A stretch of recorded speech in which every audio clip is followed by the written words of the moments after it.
মাননীয় সদস্যবৃন্দ, দিনের কার্যসূচি অনুযায়ী এখন শোক প্রস্তাব। মাননীয় সদস্যবৃন্দ, আমি গভীর দুঃখের সাথে জানাচ্ছি যে আমরা ইতিমধ্যে ইরানের মহামান্য রাষ্ট্রপতি ডক্টর সৈয়দ ইব্রাহিম রাইসিকে হারিয়েছি। তার মৃত্যুতে মহান জাতীয় সংসদ গভীর শোক ও দুঃখ প্রকাশ করছে। মাননীয় সদস্যবৃন্দ, আমি গভীর দুঃখের সাথে জানাচ্ছি যে আমরা ইতিমধ্যে 3 জন সাবেক মাননীয় সংসদ সদস্যকে হারিয়েছি। তারা হলেন মানু মজুমদার,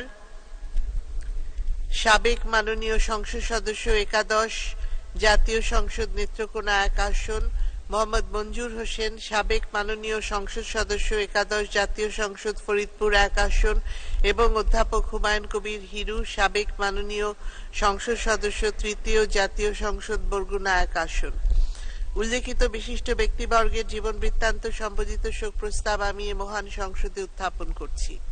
শোক প্রস্তাবের অনুলিপি আপনাদের মাঝে সরবরাহ করা হয়েছে। তাদের মৃত্যুতে মহান জাতীয় সংসদ গভীর শোক ও দুঃখ প্রকাশ করছে।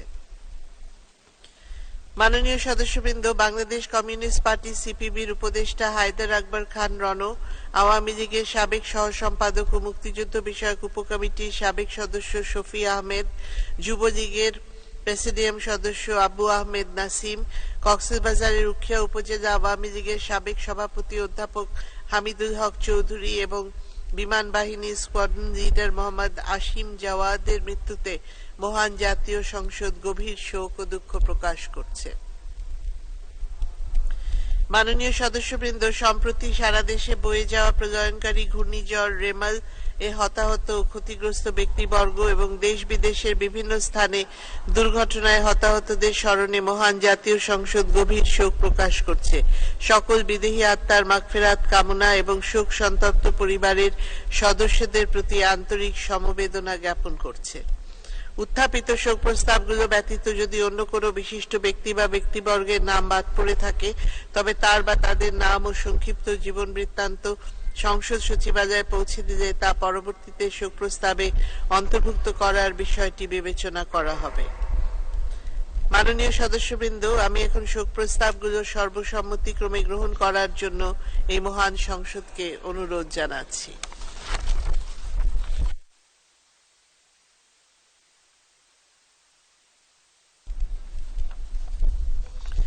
সংসদে উত্থাপিত শোক প্রস্তাবগুলো সর্বসম্মতিক্রমে গৃহীত হলো।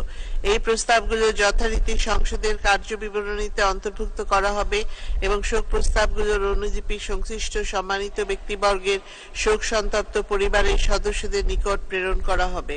এখন আমরা তাদের বিদেহী আত্মার প্রতি শ্রদ্ধা প্রদর্শন করার জন্য নিজ নিজ আসনে দাঁড়িয়ে 1 মিনিট নীরবতা পালন শেষে মোনাজাত করব।